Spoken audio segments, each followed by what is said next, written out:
Of course, I'm spilling water on myself.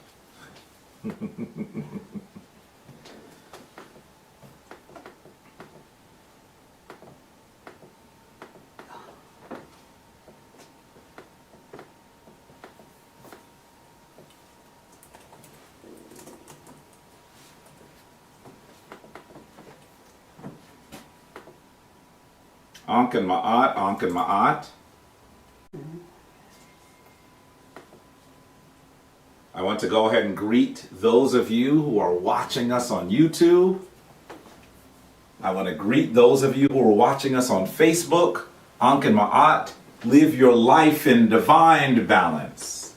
It is wonderful that you have chosen to join us for Comedic Ascension on October 25th, 2020. We are so honored that you have chosen to spend an important part of your Sunday with us. Let me go ahead and greet you in the words of divine peace, Ankh and Ma'at, Hetepu. I want to make sure that before we get started, we have an opportunity to shout you out. I want to give you a chance to tell us where you are. In this bizarre period of time that we're in where we don't get to see each other face to face as much as we did before, it is of critical importance for us to recognize that we are still together, that the pandemic does not destroy our bonds, that COVID-19 does not prevent us from recognizing, in fact, for venerating the divine ancestors and the Neteru. So I ask, let us know where you are. Let us know how long you have been partaking in Comedic Ascension brought to you by the Shrine of Ma'at. Please let us know. Say hello, say Ankh and Ma'at, say Hetepu, and please let's recognize that we can still gather and recognize the divine power of the Neteru. So let me once more welcome you to Comedic Ascension on October 25th, 2020. Do we have any folks coming in, Yes. shouting themselves out? Taekwon Coben from Flint, Michigan, watching for many years. We have Jason Michael from Columbus, Ohio. Ja'ad Middleton from Harlem. Ankh and Ma'at, Ankh and Ma'at. Omar Howard from London, UK. Ankh and Ma'at. We have someone from Harlem, right? Just a few blocks from here, right? And then also from the UK. So we can just be a few minutes away or certainly thousands of miles away. It's wonderful. So Seattle, Greenville, South Carolina, Sacramento, Cabo Verde, Western Massachusetts. Wow. Brooklyn for 6 years. Mm. And that's YouTube. So on Facebook we have Rowena, Abut Rowena is Ankh and Ma'at, Abut Rowena. Uh, Our sister in the priesthood. Let's see, we have, where else are you coming from? Let me know. St. Louis is in the house. Dallas, Texas is in the house. Wow. Long Island. Jamar Milton. Abu Jamar. Abu Jamar, one of the priests of the Shrine of Ma'at, is joining us. Mm-hmm. Jason Holmes, Lincoln, Nebraska. Wow. One of my students. We have Queens, New York in the house. Let's see, Newcastle, Delaware.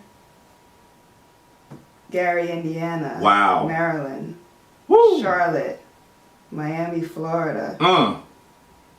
Asheville, North Carolina. It's getting cold here. I would rather be in Miami right now. Asheville, North Carolina.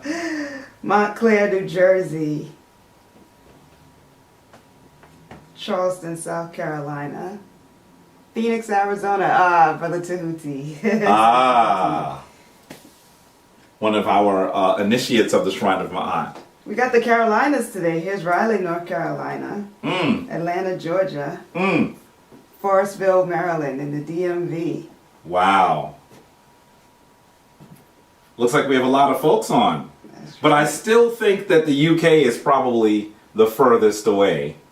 So we have people For near now. and far. What did you say? I'm sorry. I said for now. You know. For now, yes. Yes. We have folks near and far coming together to join and once more recognize that divine everlasting, that divine eternal, that divine all-invading energy of the Neteru. Ronald from Buffalo. Wow. Ronald? Yeah, Ronald? Ronald Boone. He's in Buffalo? I don't remember you being in Buffalo, said Ronald. Is that how far away you are?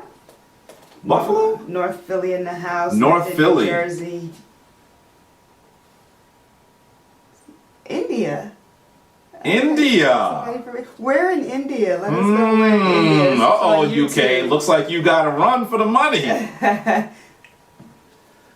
Tennessee. Tennessee. I almost broke into that old Arrested Development song there for a second. Looks like we have people from all over. And it sounds like the person from India might be the furthest person away. That's right. There's a Chai La Paz. I don't know Chai La Paz. But we don't know. We've never been to India. That's another place. That's for not us where to go to. that's not where the person is from India. Oh. That's another location, I believe. Chai La Paz. I don't know where that is. Chai La Paz. Orange Park, Florida. Louisville, Kentucky. Now I want you to know that I think that if you have regularly tuned in for Comedic Ascension, you might notice that there are people near you.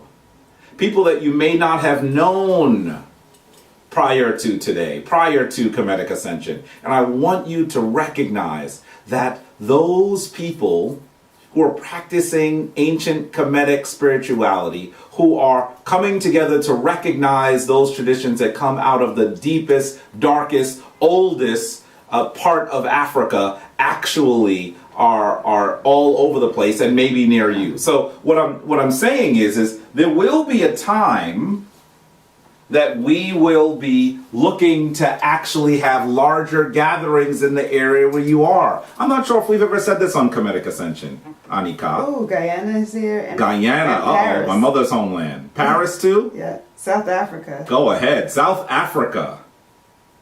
South Africa, the UK, India, quite some way away. I want you to know that our plan is to open outposts of the Shrine of Ma'at. Sections, parts of the body of Ma'at in other places. We will be doing that soon. And some of the priests that you are seeing that are part of the tradition, the priests that are part of the Shrine of Ma'at, will likely be coming to you at some point in the near future. Perhaps we would have done that sooner than later, Anika, were it not for COVID-19, right? So we truly believe that we are nearing the time that we will actually have other portions of the Shrine of Ma'at distant from us. You may know that I think the first place we're going to go is not as far away. We're probably thinking about Philadelphia. Philadelphia, shout out Philly if you're there, because there are a lot of folks who are part of the full family of the Shrine of Ma'at in Philadelphia. And so that may be the first place we go, working with that wonderful priest Abu Ka'ani and Bess. We'll definitely be going there. But there are many other places where we'll likely be going. And you may notice that you are continuing to hear some of the same places regularly. Be prepared. There may be a moment that you won't just be watching us on the internet, watching us on your phone, on your tablet, on your laptop. You might be seeing us in person soon, because we are now at the point where we're beginning to consider how the Shrine of Ma'at will expand. We're reaching Denmark. Denmark. Denmark. Denmark, India, South Africa, Guyana, the UK, places far and wide.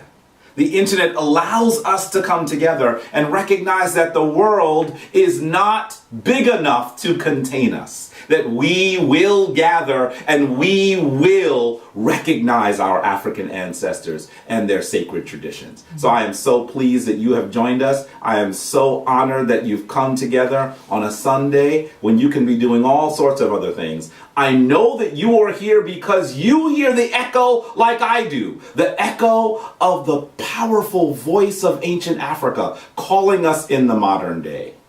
That voice has not been silenced. That voice has not been squelched. That voice has not been shut up. It is still there, and it is still calling us. Our ancestors await for us to join them in worship, join them in praise as we recognize the divine Heru.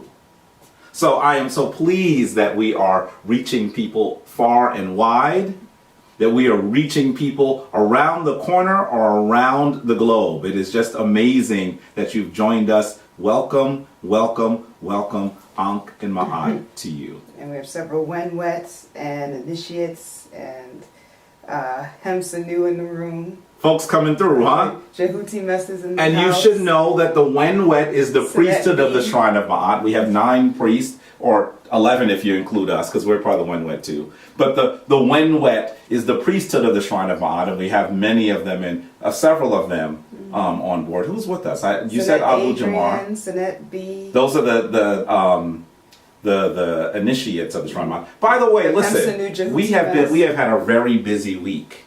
But I want you all to know that and this is a bit of shrine work, but I'm going to say it anyway because Sanet B is here. Sanet B is going to be one of the co-chairs of our communications committee. And so you're going to see a lot more from her in coming days so that we are able to. Now, it's a committee. Don't just put it all on her. We're expecting more members of the Shrine of Ma'at to join so that we're able to reach far and wide on social media. So we're able to really meet you where you are. You know, so many of you have sent us emails or reached out to us, and it takes either a very long time for us to reach you, or we don't even get to you at all. Why? Because we get so many inquiries and messages that it's very difficult to reach everyone. So we are going to do better, and I'm really pleased to say that Sanet B is going to be one of those individuals heading up that initiative with a member of the Wenwet. It looked like you were going to say something. I'm just looking at all the people that are joining in. So that Oye is in the house. So that Oye is in the house, right from Philly. I talked to you about Philly, right? I talked to you about Philly. We come into Philly in a minute.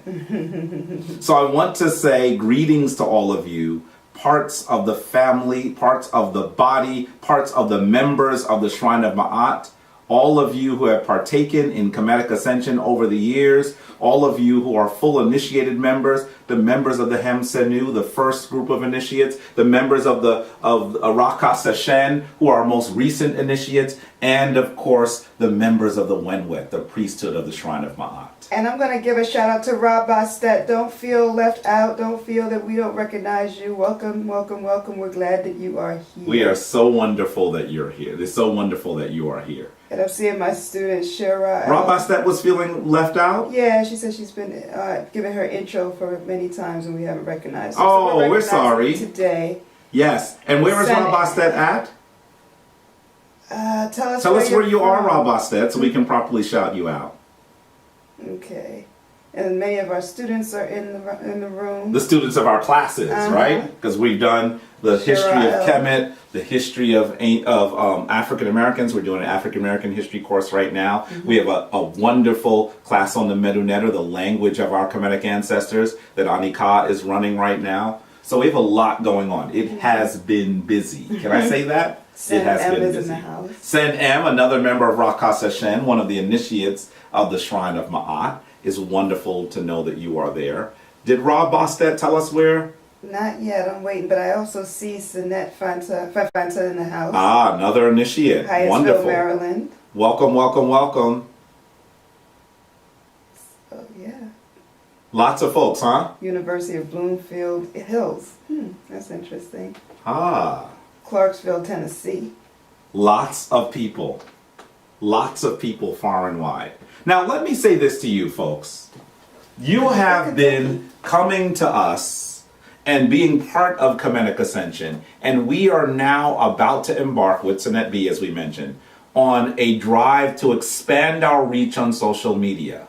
So that if you have been one of those individuals who has continued to draw sustenance from Kemetic Ascension, we are asking you to share the link with folks that are friends, people that are connected to you on social media share our link so that they can also get connected. Anika was just saying to me the other day, I'm surprised we haven't reached 10,000 on Facebook yet. So we need to actually have many, many more people who are part of the body of the Shrine of Ma'at. So please share, like and share. Like and share so that we are able to reach a larger audience. And remember, they don't have to be in New York. Isn't our shout out clear that we are reaching Africans, people all over the world? That we are reaching people who recognize the fundamental voice of ancient Africa all over the world. And so we are looking forward to even expanding our reach. Please join us. There's someone from Germany. Germany? Yes. Wow. And we have questions of looking outside, and I start looking too. people. A bunch of young brothers putting hand sanitizer on. When would you see that? 2020, you are so strange. They're going, oh goodness, let me put the hand sanitizer on. What is going on? Questions about your jewelry. Which piece? I'm assuming that big kepper around your neck. The kepper that Anika has said is too large? Is that what they're asking? Is that what they're asking? Anika has said that this is too large. And I said there's only one way I know how to do it. And that's big and bold. And so that is why she's cracking up. You should see her face. Oh, I wish you could see her on camera. So yes, you're seeing my bone kepra. That I really am enjoying, and Anika is still saying it's still too large. She said to me, isn't that actually a paperweight, Jabari? Isn't that actually a paperweight? And you know that you can repurpose anything to recognize that you are connected to the energy of ancient Africa, the energy of Kemet. Remember, the Kepler is a symbol of divine transformation and rebirth and renewal. Do we not need renewal in 2020? I know you do. That's the reason why I decided I was going to wear this large Kepler around my neck. And you know, if you're a member of the family of the Shrine of Ma'at, I love talking about the Kepler. So that Adrian says, go big or go home. That's right. That's right. In this instance, I'm going to alter that one to that, Adrian. I'm going to say, go big to go home. Oh, yes. Go big to go home is what I'm going to say as we recognize the traditions of our African ancestors. And if you could only see as many times as Anika has rolled her eyes, she's going to keep looking at me and rolling her eyes. No, I'm just amazed that someone who always says that my jewelry is too big, that he actually tried to outdo me this time. Tried to or did? I don't know. I have pieces as large as that too, mind you. We have a jewelry battle up in here. So I am so pleased that you joined us for Kemetic Ascension. You know that we can laugh together as we worship together, and that is the way that we do. But you should know that whenever we begin anything of importance, we begin it with the ritual that marks our shrine, the ceremony that describes our lineage, that ceremony that was brought to us by our elder, Baba Ankra Samad Se Pata. And so I hope that you are prepared. The name of that ceremony is... Yes, I'm listening to you. You didn't know I could hear you? I'm hoping you're saying it at home, and I hope that you are preparing to stand and do it with me. Yes, I'm talking about the opening of the way. That tradition, that ceremony that was put into its current configuration by our elder, Baba Heru Ankara Samad Sepata. Please give him some energy that he may continue to dwell among us and continue to give to our community. Give him some energy down at the studio of Ptah. So you're going to stand in the position of adoration. Anika is joining me. Stride with your left foot a bit forward. Just a little bit. Don't go too far so you're off balance, but just stride a little bit with your left foot forward. And then you're going to do ours as our ancestors have done for thousands of years. You're going to put your palms forward, exposed in front of you. Then feel free to put the left hand a bit forward from the right hand. Pull the right hand back. And you can even have the left hand a bit higher than the right hand. The left hand is symbolized, is analogized as that which gives, and the right is that which receives. You must give in order to receive. This is a fundamental principle in, I'm not going to even just say African spirituality. It should be a fundamental principle in just being human, doing human, right? And so that is the way that our ancestors came forward to give divine energy. And as you do this, you are creating a divine circuit of energy, of healing energy that you shall give and receive with those amongst us. So please stand in the position of adoration that we may begin the opening of the way. And you'll know that we'll begin by chanting the sound of everlasting divine life. That sound that reminds us that our ancestors recognized that you could not be destroyed by death. That is how powerful you are. So let us begin. Take your breath, remember, breathe from the abdomen, and allow yourself to chant this divine word. Let us begin.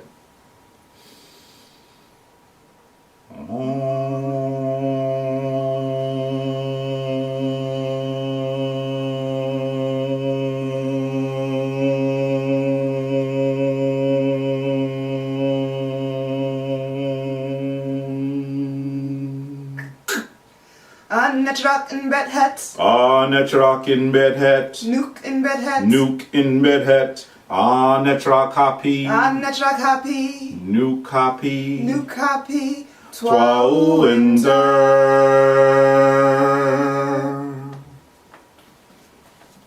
Netrak circuit. Netrak circuit. Nook circuit. Nook circuit. Netrak kebsenu. Netrak kepsenuf. Nook kebsenu. Nook kepsenuf.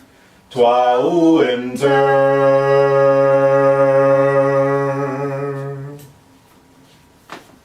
Netrak ast. Netrak ast. Nook ast. Nook ast. Netrak amset. Netrak amset. Nook amset. Nook amset. Twa winter.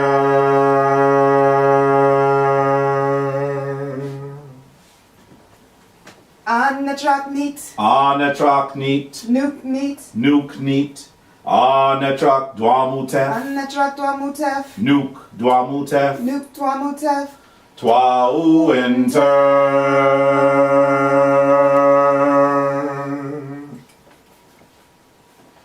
Netrak newt. Netrak newt. Nook newt. Nook newt. Netrak geb. Netrak geb. Nook geb. Nook geb. Twa winter. Netrak shoe. Netrak shoe. Shoe. Shoe. Shoe. Shoe. Nook shoe. Netrak tefnut. Netrak tefnut.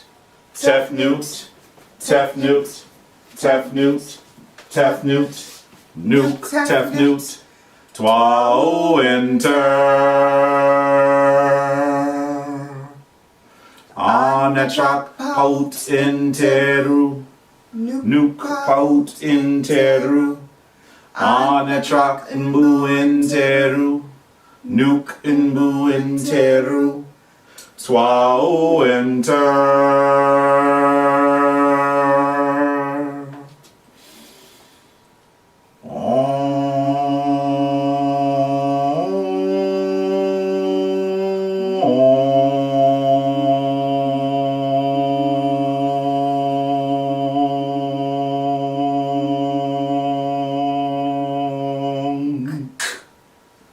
Twa winter, twa winter. Dwa, dwa, dwa. I am hoping that you are doing this ceremony with us. Remember, this is not theater. We are coming together in Kemetic ascension that we can recognize those divine energies that your Kemetic ancestors called, are able to actually peak those indwelling harmonies and have them in divine resonance with the out. You can actually do all things. That is what the opening of the way teaches us. And so I hope that you are doing the opening of the way.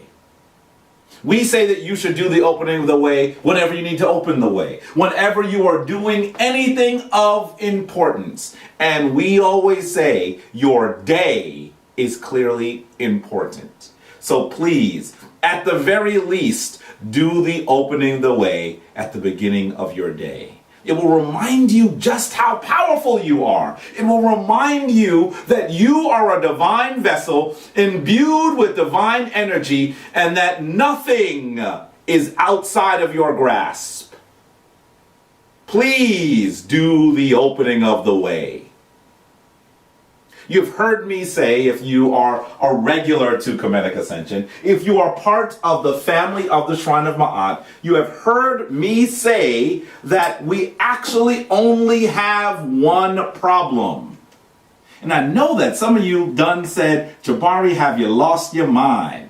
I'm struggling with my kids. I'm struggling with my significant other. I'm struggling with my rent/mortgage. I'm struggling with work. I'm struggling with COVID. I'm struggling with all those things. But recognize that if you come into your divine ability, there is nothing that you cannot surmount. There is no challenge that is beyond you. And so you should do the opening of the way because it reminds you of your fundamental divine energy. It reminds you of the stuff that you are made of. So I'm hoping that you are doing the opening of the way as well. So I'm so pleased that you've come together with us and that you've done the opening of the way. Don't just sit there eating cereal and watching us. There are people who are new who are wondering how they can learn this. Good question. There are several ways for you to learn the opening of the way. First, actually go back to each of the Kemetic Ascension videos on this page, either whether you're on YouTube. We've been doing YouTube a little bit more recently, but you can go on YouTube or Facebook and look at the videos that we've done. In addition to that, if you go to YouTube and you search Opening of the Way, you probably should search Opening of the Way, Kemetic Legacy Today. That was a TV show that Anika and I, full member of the Shrine of Ma'at next month. And our next initiation is scheduled to begin in February. So you should know that our initiation that we call the Introduction to the Kemetic Mystery System actually allows one to understand so many of the facets of Kemetic spirituality. It's a 14-week training. It allows you to really come to the tradition in excellence. We do everything from food to literature to Hesi to meditation to Kemetic yoga to understanding the historic nature of Kemet to looking at how to build an altar, how to actually fast, how to cleanse oneself. You're going to get a crash course on Kemet. Those all have K. No, those are 3Ks. So we're not going to use 3Ks. You're going to get a crash course. Anika is looking at me again. A crash course on Kemet. So please recognize that you can do this, that there are individuals around the world that do this. And we would love for you to be part of the Shrine of Ma'at. Join us, because you know that we're going to be expanding soon. I would say that very soon we will be expanding. We're going to be in Philadelphia. We're going to be all over the United States and perhaps even other parts of the world shortly. So please, we are asking you to join us so that you can become part of the journey of Ma'at in the places where it is. If you keep noticing that people in your area are on Kemetic Ascension, it would behoove you to reach out to them, right? Reach out to them and say, hey, I thought that I was alone. You mean that somebody down the street, down the road, up yonder, right around the bush, wherever you are, is near me and is thinking like me, actually hears the echo of ancient Africa? You should join together, and hopefully that will become one of the outposts, one of the headquarters of the Shrine of Ma'at in the near future. I'm going to start calling it into existence. Anika is going to think I'm crazy. Some of you might remember that when we actually said that the Shrine of Ma'at was going to begin, it's going to actually become a public entity. What did Jabari do that Anika thought was crazy? We actually were featured in an article in the New York Daily News, which is probably New York's most read newspaper. And in that article, I said we were calling for 42 initial initiates to start the Shrine of Ma'at. I remember when I said that, Anika did one of these. Look. It was a smile on her face, but behind the smile was, what did he just say? How we gonna do that? And we did it. We have the Hemsenu. By the way, Hemsenu means 42. They are the 42 initial initiates of the Shrine of Ma'at. And now we have our new initiates, Rakas Seshen, who have done amazing things all online. That is amazing that they have been so actually committed to the Kemetic tradition. If you look at the stuff that they're doing every day, they are really bringing the tradition into the modern era in excellence. And so then we have them, and the next group might be you. So please look for our application. It is going to be on our website, shrineofma'at.org, starting next month. And our next initiate group will begin in February. Being initiated not only gives you a fundamental connection to the Kemetic tradition and understanding the inner tradition, the inner workings of the tradition, but it also allows you to be a full member of the Shrine of Ma'at. That means that you're in the back now. We're together. We're doing this together. And so we're looking for you to join us. Some of you have been on these gatherings for years. We would love for you to come forward. And let me just say this, because you're going to go to the website and say, oh, maybe my money is funny and I can't do it. I want you to know that if you are unable financially to actually pay for initiation, we would never let money get in the way of someone who is looking to become part of the tradition. There are scholarships available. So please remember that, okay? We need money to do what we do, but we don't think that money should prevent you from doing what you need to do. So please remember that. Okay. At this point in Kemetic Ascension, we go into Hesi. Hesi is chanting. Hesi is mantra. Hesi is affirmation, usually in harmony, that allows us to galvanize divine energy. And so we ask for you to join us in Hesi. Today's Hesi will recognize part of the conversation that I'm hoping we are going to have today. Today's Hesi is an oldie but goodie. Not an oldie as in coming from our shrine of origin, the Shrine of Ptah, but one of the Hesi that Anika and I first crafted for the Shrine of Ma'at. And it is a Heru Hesi. So understand that it begins, Webani in Heru. Thus, use these divine words with us so that you are able to bring divine energy into your life. Now remember, you don't need to just do the Hesi when you're watching or partaking in or doing something with the Shrine of Ma'at, such as being part of one of our rituals or being part of Kemetic Ascension. You should use these Hesi when you need them. So, this goes, Webani em Heru, Webani em Heru, Webani in Heru, Nupu Makeru. That one's a little off. I need to help me with that one. Look, she looked at me, she was like, Nupu Makeru.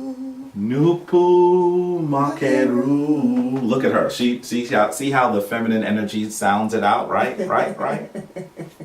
And then the refrain is Ankh in Ma'at, Ankh in Ma'at, Ankh in Ma'at, Ankh in Ma'at, Ankh in Ma'at, Ankh in Ma'at, Ankh in Ma'at, Ankh in Ma'at.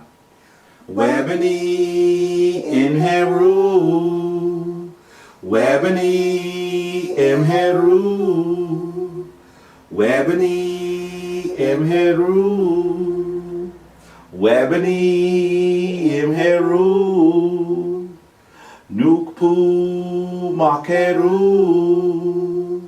Nukpu makeru. Nukpu makeru. Ankh in ma'at. So I think you got it, right? Okay. So what does it mean? Webani in Heru means something like we rise in Heru. Webani in Heru. Now you could actually say that the Heru here is that fundamental principle of the divine. This Heru, the Heru that you saw on the Facebook page, probably posted before we started. Or you could also say that it means Webani and Heru is almost like rise in the day. Because the word for day is also Heru. Heru is solar. So you could say that. But then when you say Nukpu Makeru, now you are speaking to the fact that you are actually a vessel of victoriousness. That you are actually one who is, Makeru means true of voice. True of voice means that you actually have the fundamental ability to speak and to create. That is what we are saying. But it generally is the term for one who actually has their heart being lighter than the feather, and therefore able to enter into the hall of Ma'ati, able to enter into Taseket Ma'at, able to enter into, let's call it this so you understand if you're newer, Kemetic heaven. Does that make sense? That is what we're saying. And then you'll hear us say Ankh in Ma'at, which means a number of different things. It might mean life in balance or living in balance. It could mean that your life is made of the stuff of Ma'at.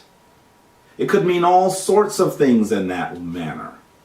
And I think that our Kemetic ancestors, when they wrote Hesi and when they did chant, sometimes they enjoyed the dual meaning that existed in things. When you are looking for a particular energy, you could actually use one of these Hesis and utilize one of the variant meanings. Just focus your divine countenance upon it, and you will actually see that that will be manifested in your life.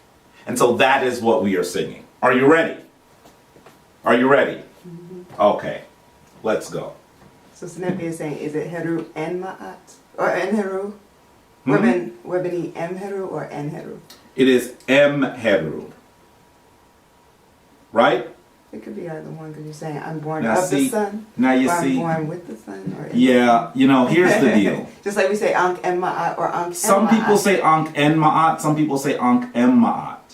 And you know, one of the things that is interesting, challenging, wonderful about the Kemetic tradition is we're not always definitive about all things, because we recognize that there is duality that exists, that you might actually be seeking to do one thing or another. You'll actually see that we don't argue as to whether it's Ankh en Ma'at or Ankh em Ma'at. We just don't argue about that.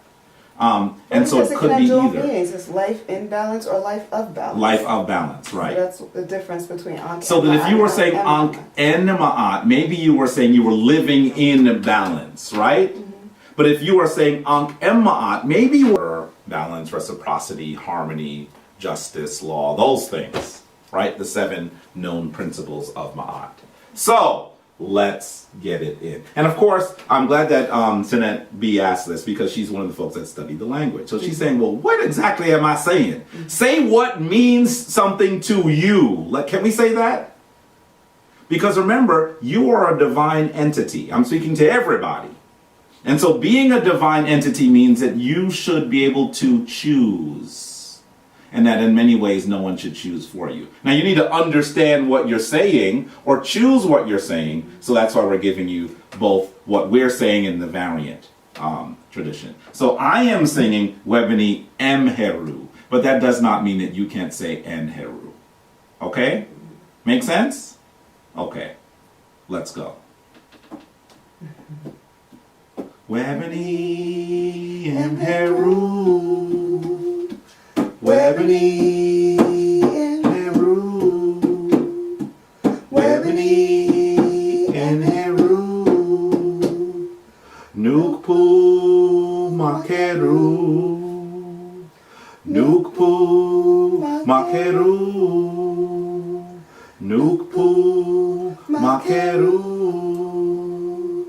Ankh and Ma'at, Ankh and Ma'at, Ankh and Ma'at, Ankh and Ma'at, Ankh and Ma'at, Ankh and Ma'at, Webony and Heru, Webony and Heru, Webony and Heru, Webony and Heru, Nukpu Makeru, Nukpu Makeru, Nukpu Makeru, Ankh and Ma'at.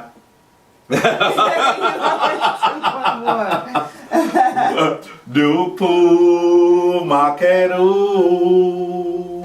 Ankh and Ma'at, Ankh and Ma'at, Ankh and Ma'at, Ankh and Ma'at, Ankh and Ma'at, Ankh and Ma'at, Webony and Heru, Webony and Heru, Webony and Heru, Webony and Heru,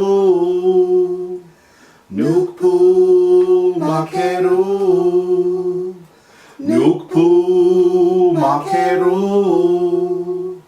Nukpu Makeru, Nukpu Makeru, Ankh and Ma'at, Ankh and Ma'at, Ankh and Ma'at, Ankh and Ma'at, Ankh and Ma'at, Ankh and Ma'at, Ankh and Ma'at, Ankh and Ma'at, Ankh and Ma'at, Ankh and Ma'at, Ankh and Ma'at. Hopefully you've gotten that one. Hopefully you've gotten that one. There are a number of Hesi that we have put together, both from those that we were actually using in our Shrine of Origin, the Shrine of Ptah, and those that we've crafted here in the Shrine of Ma'at. Hopefully you're going to use them to cultivate the energy that you need to when you need to. You know that the Kemetic tradition exists in a manner that is different than those modern traditions. I'm talking about the traditions that most people in the world are practicing today.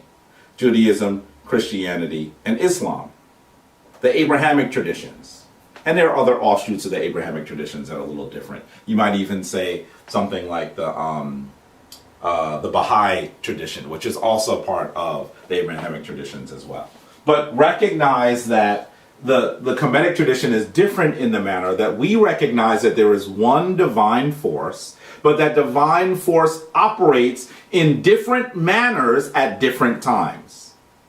And so when we need something specific, we call on that which we need, and we call it by its name as it resonates, as it vibrates, as it revolves in that particular harmony at that time. That is what we do. And some people have called us polytheistic because of it.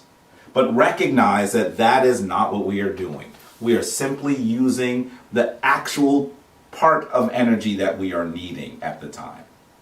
I looked around and then you found someone that was working there and you said, I need to find some things because I'm making a dinner. And they'd say, okay, what do you need? And you say, food. What? I need food. They would say, virtually everything in this store is food. What are you looking for? I need food. I get that you're looking for food because you're in a grocery store. However, if you are just looking for food, you're in trouble. Because if you are looking to actually put together, to prepare, to cook a particular meal, saying food is not going to do it. Well, in fact, that is how life occurs. There are times that you need a particular recipe, a particular energy, a particular emanation, a particular vibration. Why would you just say, I need God? What does that mean? What you should be doing is saying, this is exactly what I need at this time. And so when you do that, now you are becoming a cook, a chef. You're becoming a spiritual chef.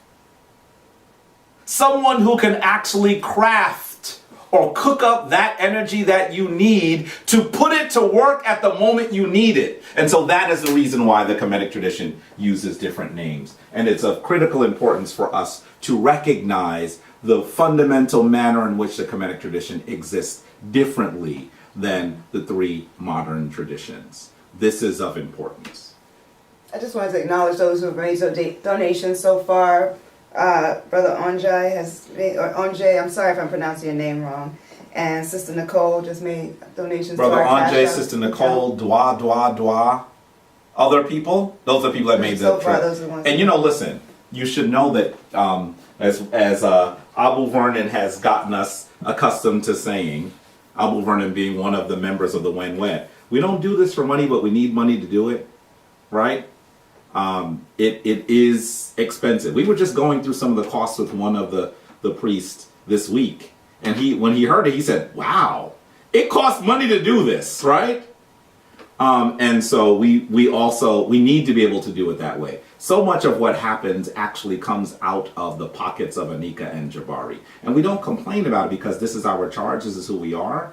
But it would be easier for us to be able to have more so that we can do more.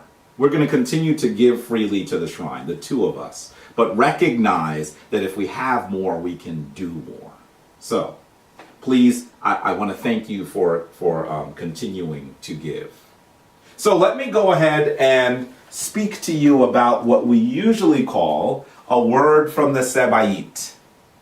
A word from the Sebayit.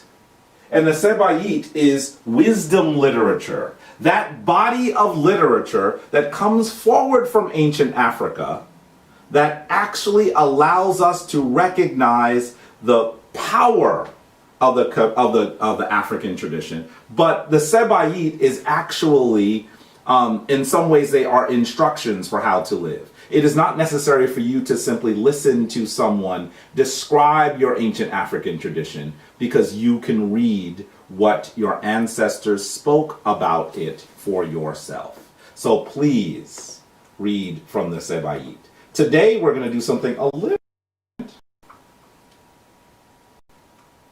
Today I want to talk generally about perhaps one of the most important entities, one of the most important descriptions of the divine, one of the most important members of the Neteru, those divine forces, those divine energies of the Kemetic tradition. Today I would like to talk about embracing Heru, the divine child. Embracing Heru, the divine child.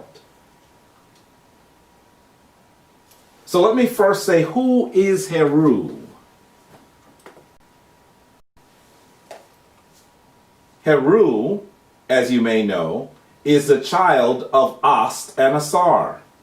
So let me just take a step back and say that what I'd like to do is first provide a description on who Heru actually is, and then talk more about who Heru is in your life.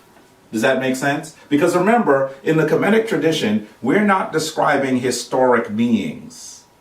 We're not describing literal people like we often hear in the Abrahamic traditions. By the way, they weren't describing them either, but that's where they've gone now. Everything is literal for them. But recognize that in the Kemetic tradition, we are talking about divine energy and those vessels that are personified as divine energy. So let's begin by giving you an understanding of who or what is Heru, and then we'll talk more about the esoteric meanings behind Heru that you can use in your life.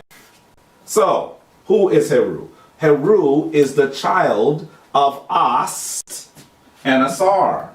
The child of Ast, it's so funny that I don't have our statue of Heru on his mother's lap here. We've taken it for ceremony and have not put it back down in the shrine. But understand that Ast is that entity that the Greeks began to call Isis.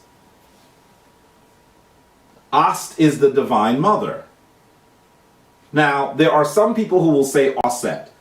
Please don't get caught up in whether you say Ast or Aset. We say Ast simply because that is the way in which her name was evoked in our shrine of origin.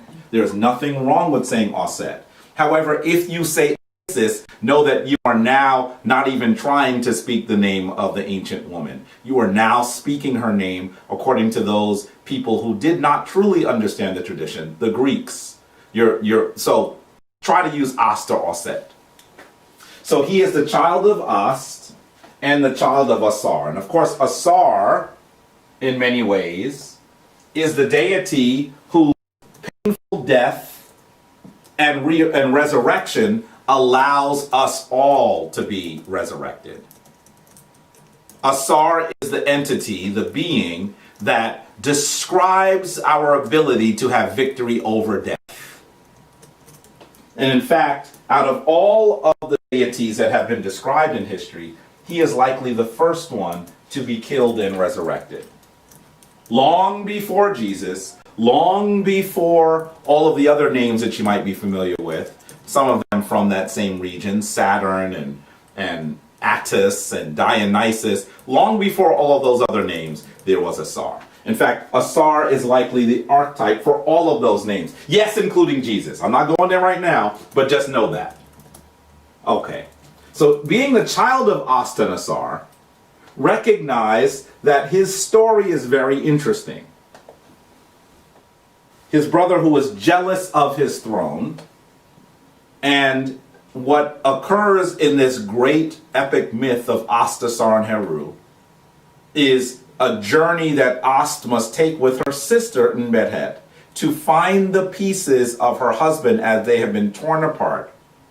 And she takes those pieces, puts them back together, and then is able to use Hekau to take in the divine seed of Asar. And as she takes the divine seed, and he is the rightful heir to the throne. Now recognize in this instance, we should see that we can consider Heru as immaculately conceived. Now, I don't like to use the word immaculate conceived because immaculate means extremely clean, without fault. And to say that a spiritual child is immaculately conceived can give you the impression that all the other conception is somehow dirty or failing or false.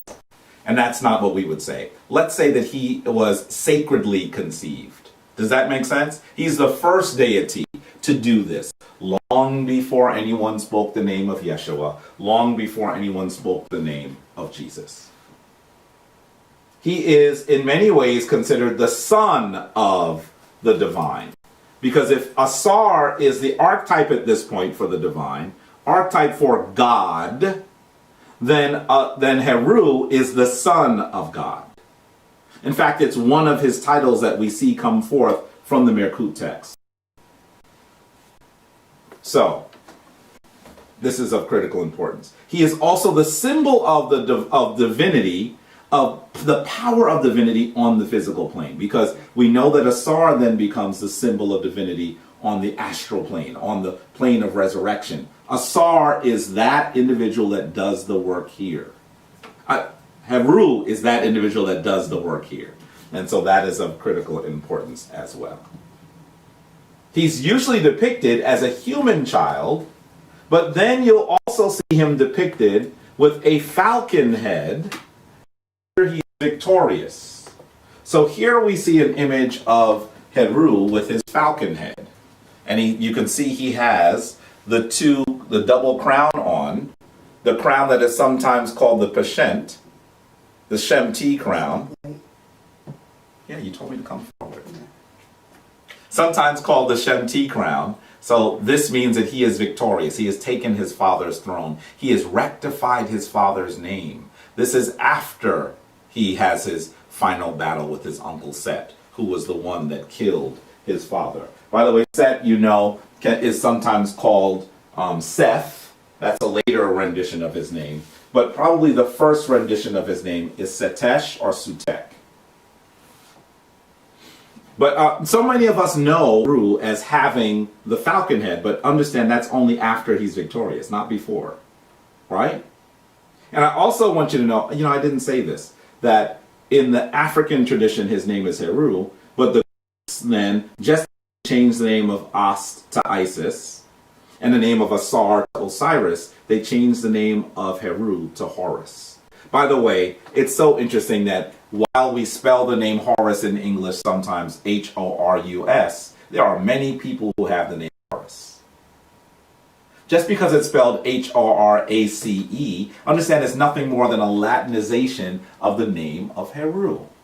That is where it comes from. I had many, now you know that part of my family is from the Caribbean, right? There were a lot of kids named Horace. And it wasn't of our common names actually come from the Kemetic tradition. Like as I speak to my sister and her wonderful husband, their last name is Dennis. And it wasn't until later, I was reading like 3 or 4 o'clock in the morning, ran downstairs to wake Anika up to tell her this, by the way, that one scholar acknowledges that Dennis is actually a Latinization of the word Dionysus. And Dionysus is the Greek version of Asar. So if you know someone named Dennis, their name is actually better rendered as Asar. We need to take things back to the source. But this is also why we need it in the modern day, because you can't just look at what we did in the ancient world when you're trying to speak to people that are fully and completely rooted or tethered in the modern world. Sometimes what you have to do is show them the line that traces back to our ancient excellence. Think about Dennis and think about Horus. It's a question about what the dual crown means. The dual crown can mean several things because it exists in this mythical story, and it also exists with both crowns. The top bulbous crown, this bottom section, is the red crown. And the red crown is the crown of Lower Kemet, which is in the north. We would have considered that the south in ancient times. But recognize that this is the crown that says that he is the king of the 2 lands. And those 2 lands represent Kemet. That's a literal description. But now let's talk about an esoteric description. It also means that he is the king that is able to bring himself into divine balance. That is what it really means. And in coming into divine balance, he is viewed as one that wears the double crown. So that while you may not live in Egypt today, while you might not be the king of a desert nation, while you might not drink from the wonderful river that today has been misnomered the Nile, but we call the Hapi, you can still be the Heru. More on that later. More on that later. So, I hope I answered that question. Yes? Okay. You should understand that Heru should be seen as as you look at this image of Heru sitting on his mother's lap. Know that when you go to the museum, they're not going to say this is Heru sitting on his mother's lap because they are so literal. They're going to say that this is Pepi II and his mother, Ankh-Nesmerire II. And that is true. But the reason why he has been rendered this way is because he is Heru in this instance, and his mother is Ast. That is why he sits on her lap. That is why she is considered that person that gives him in order for him to be the divine on the physical plane, for him to be victorious. In fact, you know that they're speaking in allegory because look at the image closely. He's not even a baby there. That's a small human on a gigantic mother's lap. They're speaking in allegory. Sometimes people actually challenge me, and some of you might have seen these very tortured conversations that I've had online, sometimes on Sonetter's channel, with people who are saying, how do you know that they're not speaking literally? And the funny thing is, it's absolutely always clear. It's always clear. You just have to untether yourself from the Western traditions, which say everybody's suggesting that there's a dude walking around the street that has a bird head. How could this be anything other than allegory? How could it be? But people continue to say, well, maybe they were meaning literal, and there was a time when people did live that way, when they had bird heads and human bodies. As long as we try to describe a literal story, we are actually not recognizing that these stories are an allegory for how we should live. And so this is of importance. Understand that he should not be seen in a second. He is also connected with Heru Behudet. Heru Behudet is the deity that is represented by the sun and the wings. Sometimes we call it the solar disk, or the solar disk with wings, or the sun disk, right? And it's a very important symbol of the Kemetic tradition. But recognize that this is a symbol of of Heru. It is called the Heru Behudet in the condition. Sometimes you'll hear people say Heru Behudeti. Don't argue about whether it's Behudet or Behudeti. That's not a helpful argument to get into. And he's also related to the Ujat, the symbol of divine wisdom that is described as the sacred eye. We'll talk more about that in a moment. He is also the husband to Het Heru, and that is of critical importance. Het Heru is his wife in the tradition. Now, there's something else I want to say before I shift to another topic. I want you to recognize that as I describe Heru as the son of Astanisar, there are many different stories that describe Heru, because remember, they're not talking about a literal person. So our Kemetic ancestors felt no challenge or difficulty with rendering Heru in different ways and having different myths that described Heru. It didn't have to just be one, right? So in one of the stories, Heru is the age of his parents.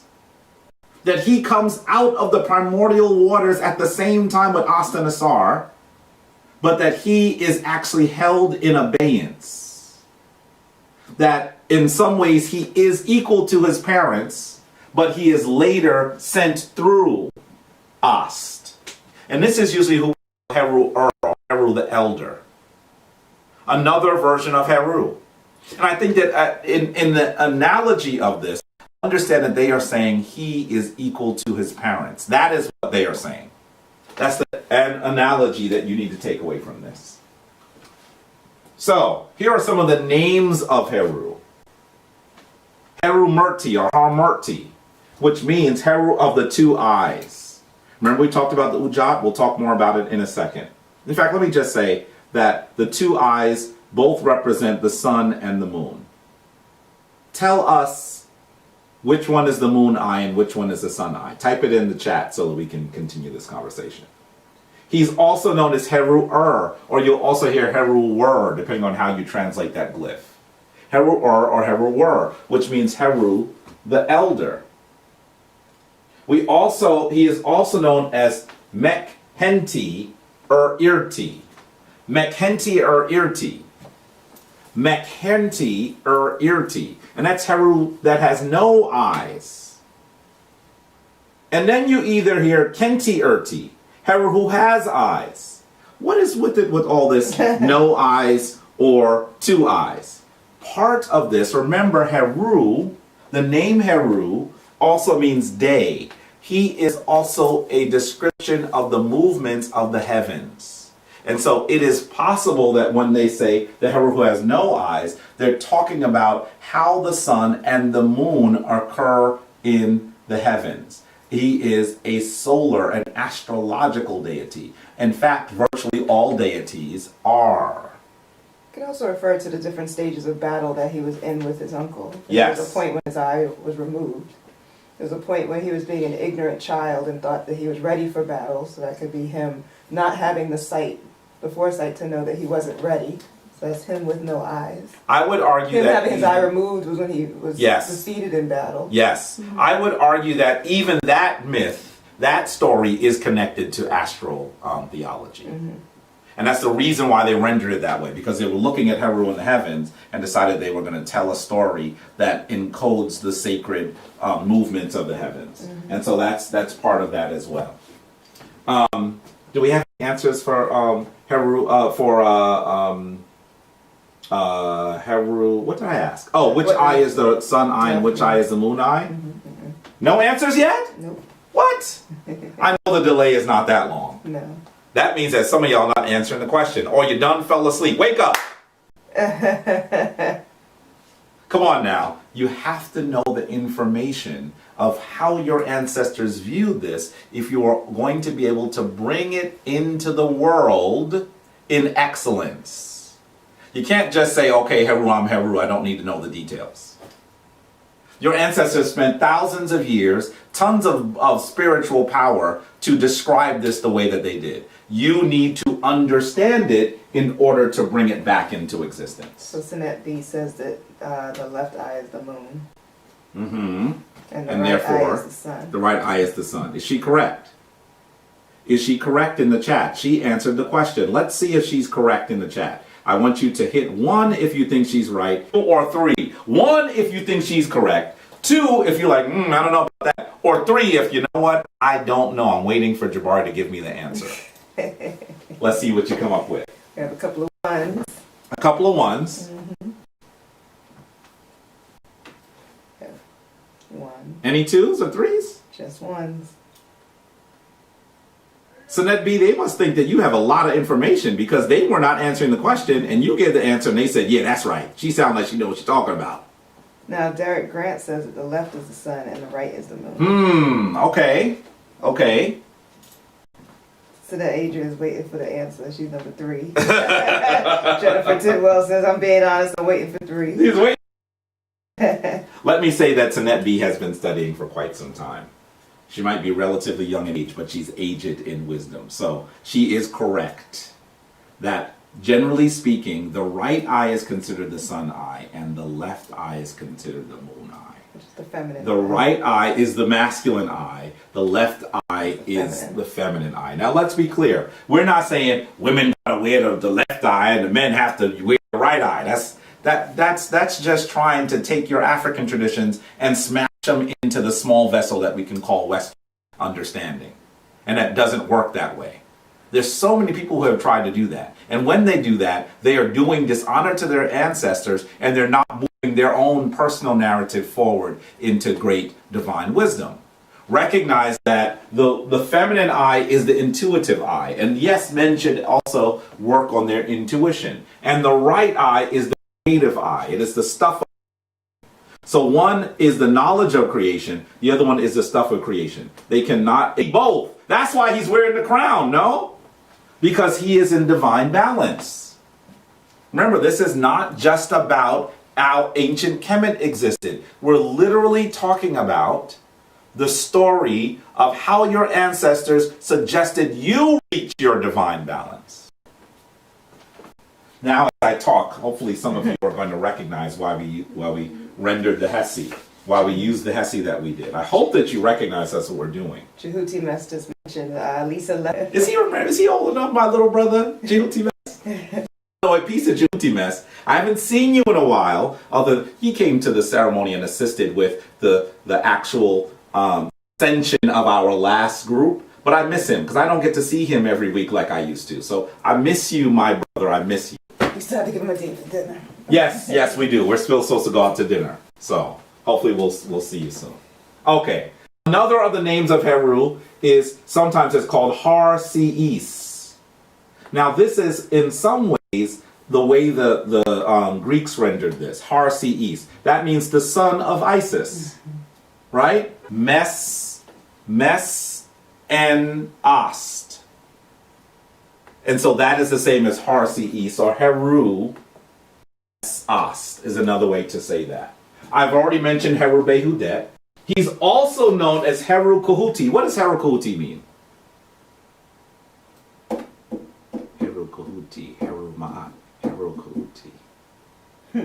That's a thing I say to myself, you know. I've never done that in Kemetic Ascension. Okay. When I'm trying to galvanize the warrior energy, I usually have a Hesi that I say myself. And I don't think I've ever even shared it with you. Oh, But I'm okay. going to use it. So I need to explain it.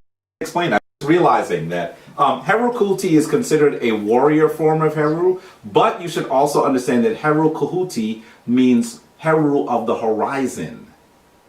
In fact, you might now listen to words in English and say, I wonder if they got that from Kemet. Notice that the horizon, the place where the sun has victory over darkness, sun rises, where illumination has victory over darkness.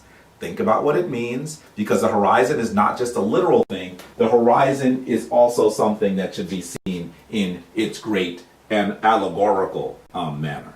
So you should recognize that horizon also seems to have the name Hor. And the Greeks were calling him Horus. So know that all of the things that we call related to the sun tend to go back to Kemet, because your ancestors, we call it a ray. And what did your Kemetic ancestors call the sun? Either Ra or Re. So you can't even talk about beautiful blessings that come down in a shaft of light for the sun without recognizing what the Kemetic people described it as. Everyone in the world needs to recognize that we are still floating on that which was supposedly extinguished thousands of years ago. That's how powerful it was, that it can still buoy us even though it's supposed to be extinguished. He was also known as Nefer Heru, which means something like beautiful Heru. Nemti, which describes him wearing the two crowns. And Heru Pa Kared. And this is Heru the Younger. The Greeks end up called him Harpocrates. You should also know that so many of us who are now becoming aware of the Heru story should understand that when the Greeks came to Kemet, they also called a particular energy of Heru, Heracles or Horocles. Yes, Hercules is a Heru story. Did you know that? That Hercules is a Horus Heru story. They done took so much from you, you don't even recognize your own work. Don't even recognize the things that your parents came forward with. Remember I said that Heru was the king of kings, or the son of the creator. Notice here, this is a stele that actually renders the name of a king. And this is the stele that has what we call a sarek of King Djet. And so you'll see Djet inside of this square, but who is on top? Djet is the king, but who's on top? Heru. Heru is the king of kings. In fact, understand that you're seeing something magnificent being spoken here. As you look at this sarek, you can see that on the bottom is very well rendered the facade of the palace, the place where the king lives. In the middle, there's the king, and on top is Heru. I have always said that this is a divine meditation of sacred balance. This king, Djet, is saying, I am the most powerful person in all of the land. I live in the palace, but I only do that because I know that Heru, or the divine, is on top of all things. That most important is that which is divine. Not that which is secular, but that which is divine. And that's the reason why I would argue that the Sarek is rendered this way. You have to be able to recognize that your ancestors were trying to share their most important wisdom. Now, in terms of Heru, recognize that we see Heru. I'm surprised I didn't put the slide here that has the artifact that comes to us from early Kemet. No, let me take that back. The artifact that comes to us from what most of us would call Nubia today, that actually renders or shows us Kemet itself. Tell me what artifact that is in the chat. I want you to type it in. What is the artifact that Jabari is referencing? If my initiates, if the people from the Shrine of Ma'at, if the priest, if the Hemsenu, if Rakas Hashem doesn't come with that answer, Jabari's going, Jess, I would say I'm going to go home, but I'm already home. So I'll be disappointed. Come on. What is the name of the artifact that I'm referring to that comes from what many people would call Nubia, that actually shows us that Heru predates Kemet itself? That Heru comes from deeper into the interior of the continent of Africa. And for extra credit, tell us where it is. Okay.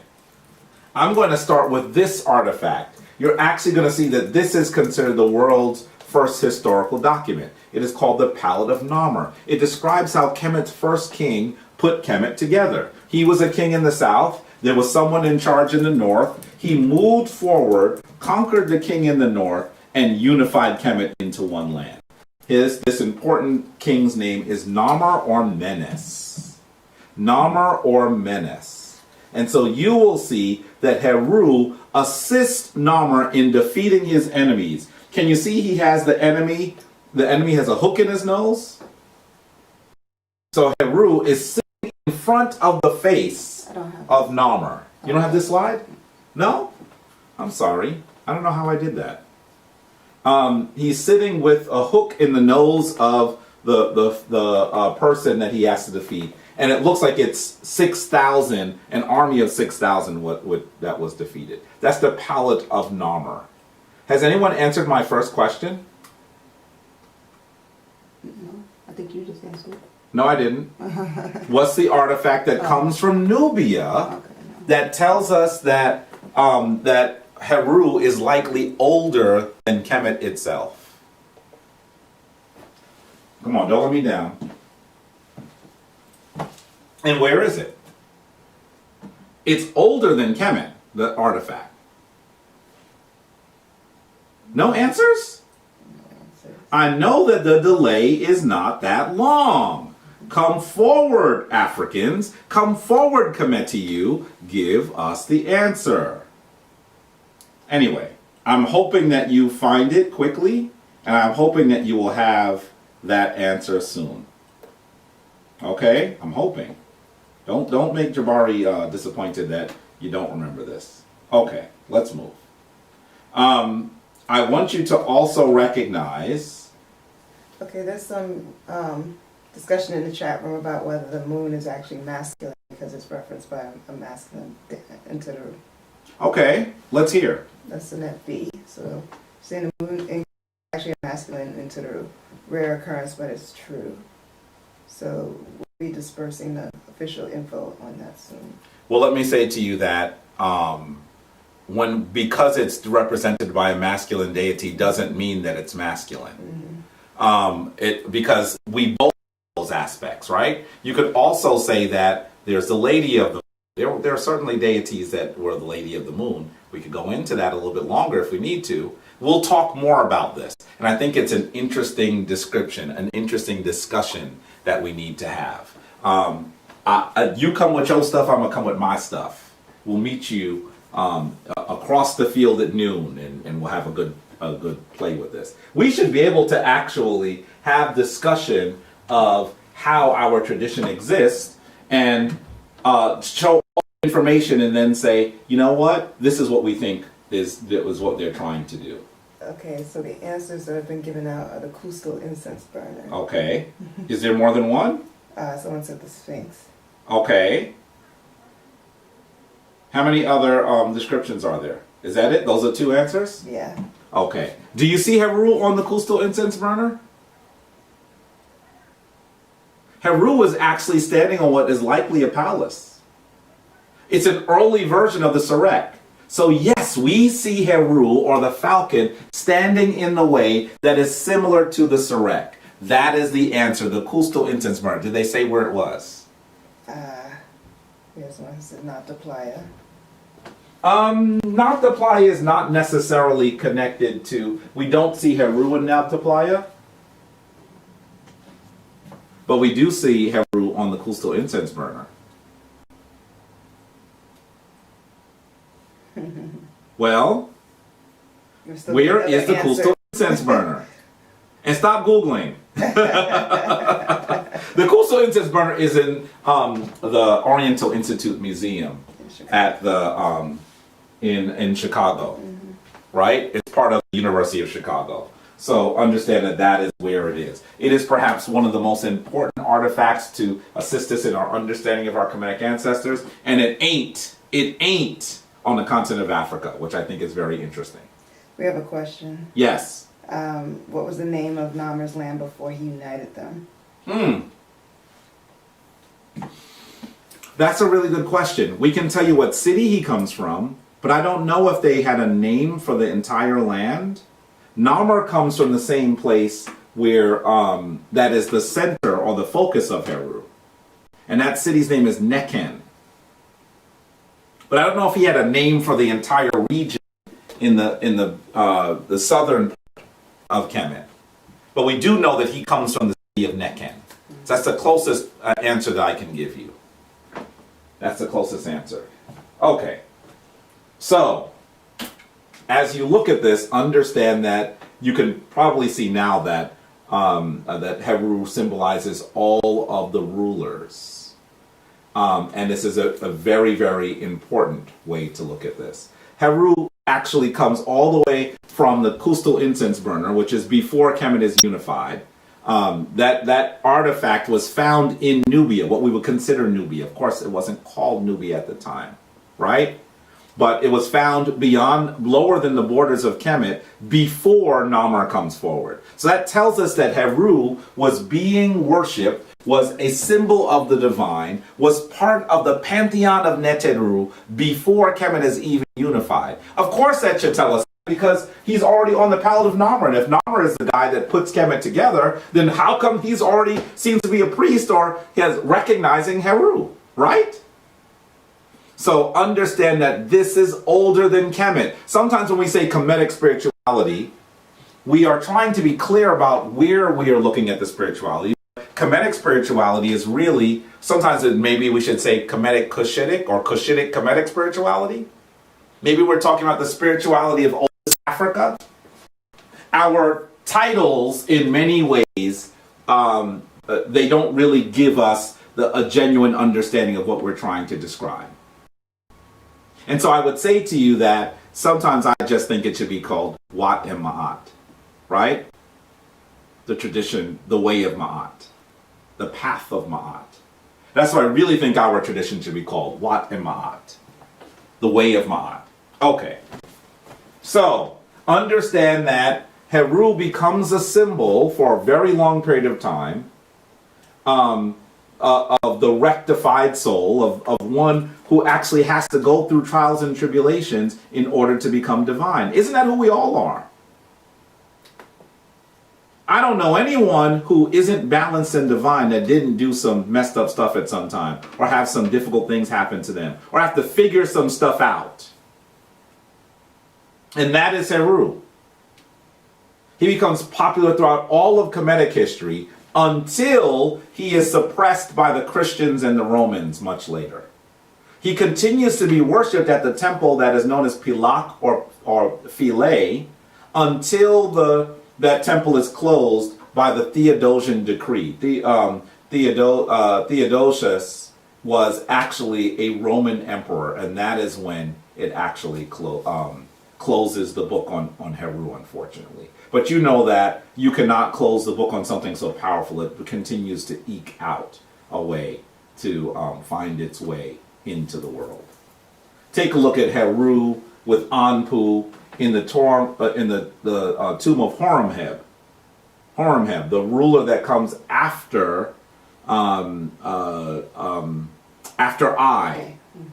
right? He was a very close compatriot of Tutankhamen, unfortunately known as King Tut today. And so you'll see a beautiful image of Heru wearing the dual crown. Very, very beautiful. And you're going to find that there are many similarities in Heru to Jesus, because, of course, Heru is that energy that predates Jesus, and they borrow heavily from Heru and from Asar. His name, or Horus, or Heru, is the origin of the word hero and the origin of the word for hour. Remember, he is connected to the sun, so the hours are really descriptions of how the sun moves across the sky, right? We think it's time, but time is celestial. Did you recognize that? Do you recognize that a day is dictated by the movements of the sun and the moon? And so this is a critical way to look at this. I also want to look at this briefly. Take a look at that. The Romans and the Christians have pretended to extinguish Heru, but instead what they have done is they have taken Heru out of common understanding and reclaimed the power of Heru as their own.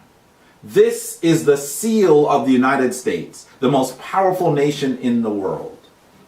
And you can clearly see that they were trying to cite themselves as the new Kemet and to take the energy of Heru. Obviously now you can see the very reason why the bald eagle is the symbol of the United States is because they were trying to replicate Heru, or the falcon, being the symbol of ancient Kemet. And you can see that here with the bald eagle, you'll even see that they have manipulated it in some strange ways. You'll see that there is an olive branch with 13 leaves and 13 fruits, 13 berries that represent the 13 colonies, and then also 13 arrows that also represent the 13 colonies, saying that the United States has the ability to be peaceful or to be warlike. That's not the way that we would render that. Remember, in the talons of Heru, in the original image, you see him holding the symbol of eternity and the Ankh on top. So he is the symbol of divine everlasting life. Think about that. So instead of saying, I'm the symbol of divine everlasting life, the Europeans who created the symbol for the United States said, he also has the power to kill people. Very different, is it not? Is it not? But this is how they have manipulated these symbols. Of course, I mentioned that Heru is uniquely connected to the Ujat, the symbol of divine wisdom.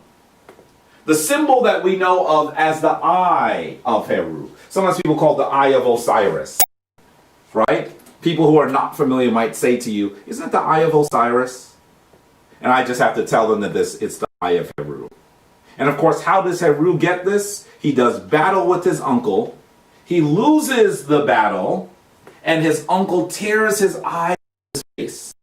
Believing that Heru is dead, Heru falls down by the marshy land in the river, the Hapi. And it is Jehuti or Tehuti that comes down to give him the new eye of divine wisdom. And so this is of critical importance, that this symbol is a symbol of divine wisdom. And it's an interesting looking eye, is it not? By the way, you know what? Anika and I get frustrated. I get frustrated a lot that when people draw it today, they always draw it with the pupil looking upward. Like, I don't know what that's supposed to be.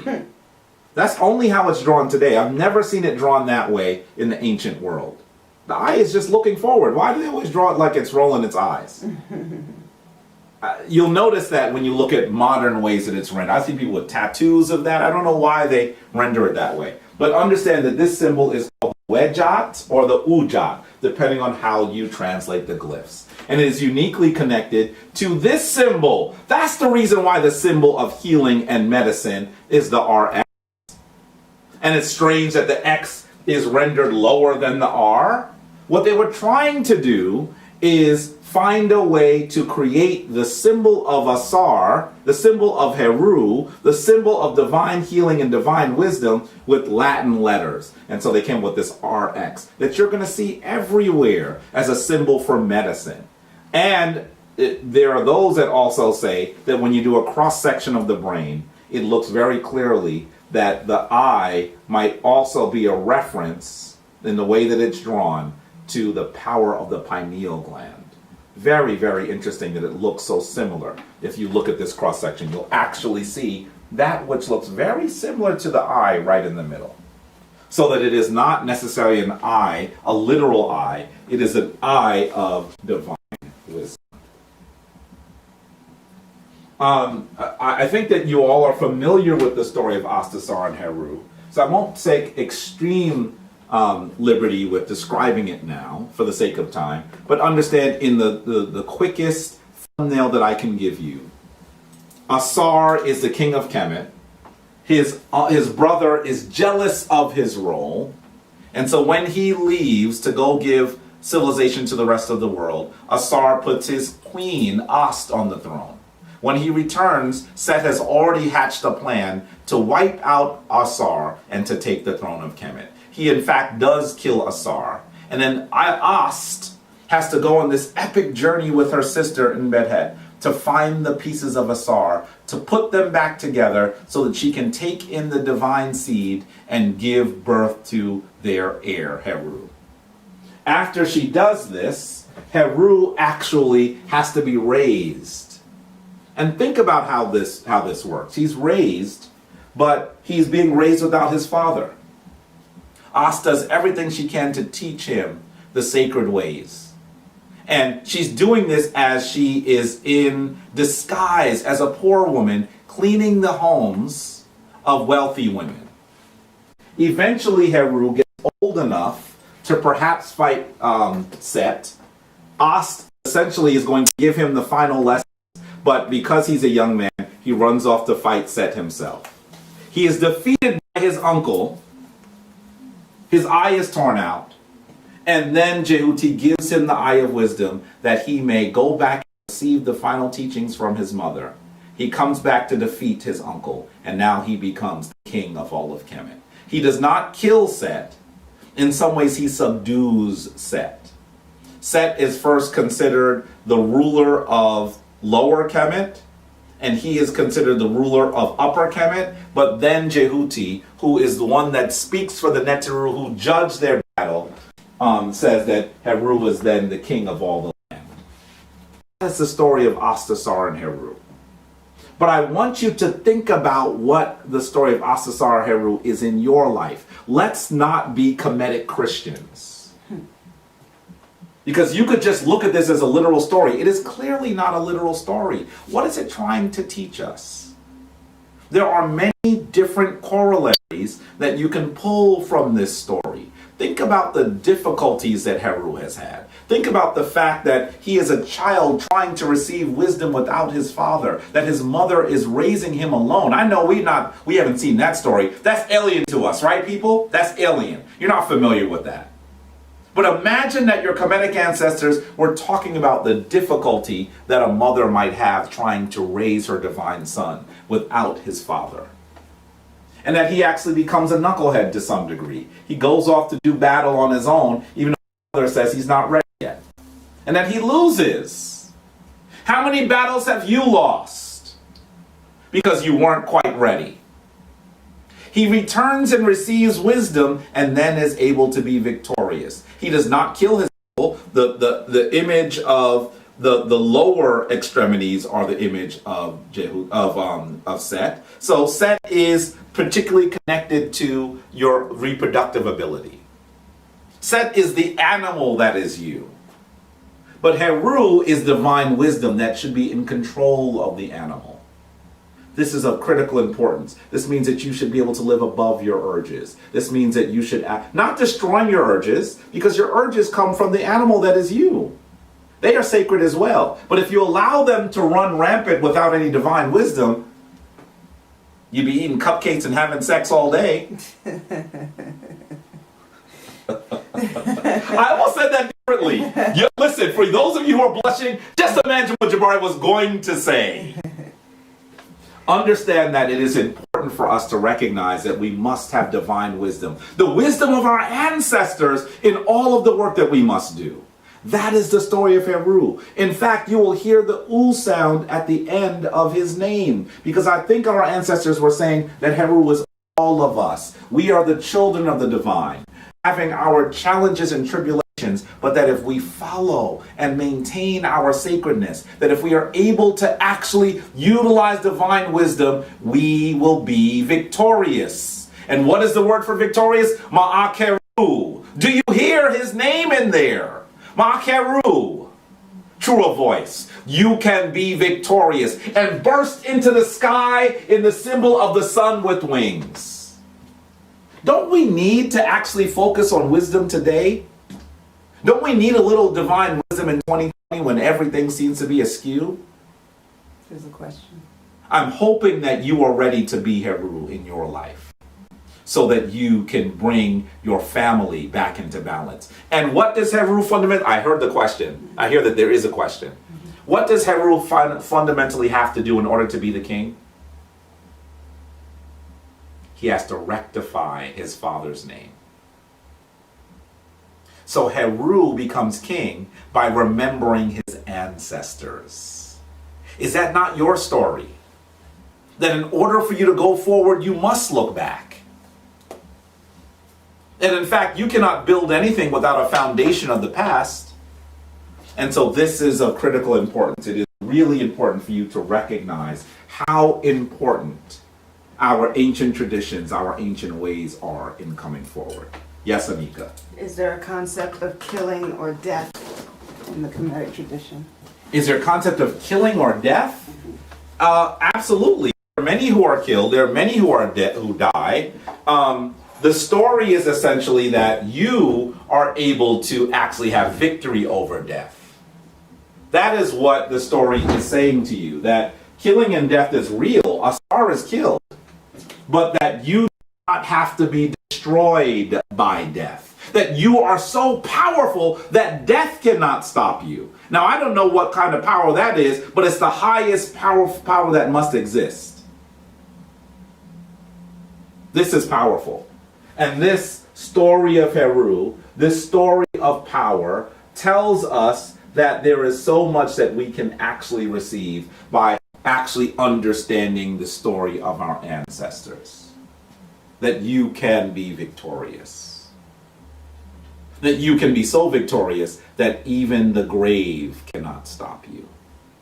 This is of sacred knowledge, of sacred power. And I am so pleased that our ancestors have left it for us, that we may be able to actually come into divine understanding. This is important. So, are there any more questions? Not that I see. Okay. So, I'm going to a bit and then we'll close. Let's do this. In the Mirkuti text it says, "You are to purify yourself with the cool water of the stars, and you will climb down upon ropes of brass on the arms of Heru. In his name, he of the Henu barge." What's the Henu barge? I want you to do some research and tell me, what is the Henu barge next week? Did you think I was going to just give you all the information and you weren't going to have to come up with some stuff? Tell me what the Henu barge is next week. I'm sorry, next Comedic Ascension in 2 weeks. In passage 139, we also hear, "The glorified humanity bewail you after the imperishable stars have carried you. Enter then into the place where your father is, where Geb is. He gives you that which was on the brow of Heru, so that you become powerful and full of glory through it. So that you become one at the head of the Westerners through it." So in many ways, now we hear that the father of Heru is actually Geb. Very interesting. "You are born of Asar, O Heru. You have become more glorious than he. You have become more powerful than he. Asar, you cannot have power over him. Your son cannot have power over him. Heru, you cannot have power over him. Your father cannot have power over him." Can you see that it's repetitive? This is once again affirmation or song. We'll see that even in the Mirkuti text. These were originally oral, not originally things that were written. "Your head is that of Heru of the Duat, O imperishable one. Your brow is the one with the 2 eyes, O imperishable one. Your ears are those of the twins of a tomb. Eyes are those of the twins of a tomb, O imperishable one. Your nose is that of a jackal, O imperishable one. Your teeth are those of Sabdu, O imperishable one." Once again, we are hearing that Heru is that energy that cannot be extinguished, and that is you. If you cannot be extinguished, if you are imperishable, all of those things that are challenging you in your life, call them together and defeat them, because you are that being which cannot be destroyed. Please recognize that you must truly end the story of Heru, but that fundamentally it is your story. Draw the Heru energy into yourself that you may be victorious. Heru, you cannot be destroyed. None of these things that are around you can stop you. None of them. You are an infinite being, imbued with infinite divine energy. Please be Heru in the most challenging time that we have seen, that time of 2020. We need some Heru with us. We need that energy so that we can do the work that we have been divinely ordained to do. So I'm hoping that today you're going to get up in your altars. I would have done a Heru altar if I had time. Flying above all things, able to fly higher than any bird, but able to see the smallest thing on the ground. That is you. Use your divine wisdom so that you can overcome all the challenges that you have, all the challenges that we have. Anka Ma'at Shemamatep, the divine force in me greets the divine force in you. Please, can we move forward for our final affirmation? Before that, I'd like to just acknowledge a few people who made donations to us. We have Sinette Abigail. We have Sinette Sinette Abigail, one of our newer initiates. We miss you. We know you're probably still in Rhode Island and not in Harlem. We miss you. We miss you. Sinette Adrian made a donation. Sen Eric, Sen Clico, and Sen Akase. I hope I'm saying that correctly. There's a bunch of the members of the shrine that are making donations. We thank you. We honor you for doing that. And you know, Sinette Adrian is one of those folks that's been with us for so long. We're so honored that she is now one of our full initiates, a full member of the shrine. And Sen Clico is a member of the Hem Senu, one of the fundamental first shrine members. And so dua to you all, and dua to the rest of you who are also important members of the Shrine of Ma'at. We're so pleased that you're with us. Dua, dua, dua, dua, dua, and much more. Okay, so a few announcements we mentioned earlier. If people are interested in the Shrine of Ma'at, please look out for applications. They'll be ready about the middle of November on our website, and then once you submit them, they'll be reviewed, and those who will be considering will be selected for interview, and you'll do a virtual interview with us, and then you'll know your final status. The initiation will begin in mid-February, so just look out for more information on the website. For those of you who'd like to continue to make donations to the shrine, please do so through Cash App. It's our handle is $Shrine of Ma'at, or you can do it through PayPal on our www.shrineofma'at.org. So please feel free to go to our website, and that would be /events. So you can go there and make a donation. And some of you have asked if you can do monthly donations. Yes, you can do it on the website. We're going to actually be coming up with another way that you can subscribe and do monthly donations that will be automatically taken out, because we need your... Sue, many of you have followed us for years, have done this with us. For those of you who are new, and welcome to our friends in Australia and Kenya, who logged in a little bit later on. Australia and Kenya. Australia, Kenya, the UK, Guyana, Germany, India. We have folks from all over the world, and we welcome you. Even to the folks that are just around the corner. We see you and we feel your divine energy. Okay. So we're going to say it in the language of our ancestors, the Medunetter, and then repeat it in English. So please repeat after me. Amasu and Pante. Amasu and Pante. Sauksu and Ra and Pante. Sauksu and Ra and Pante. Autu Aura. Autu Aura. Maketi Paherura. Maketi Paherura.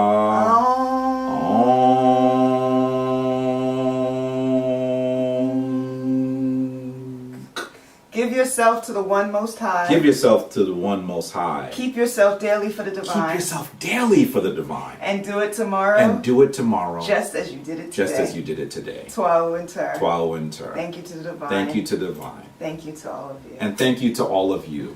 We want to thank you once again for partaking in Kemetic Ascension. our bi-monthly celebration of traditions of your ancestors. We'll see you in 2 weeks, but I hope that you're still doing all the work that your ancestors expected so that you can be victorious. You can be Ma'at Heru. Shem Vatep and Ankh Ma'at, go forth in peace and prosperity, and we will see you in 2 weeks. Peace.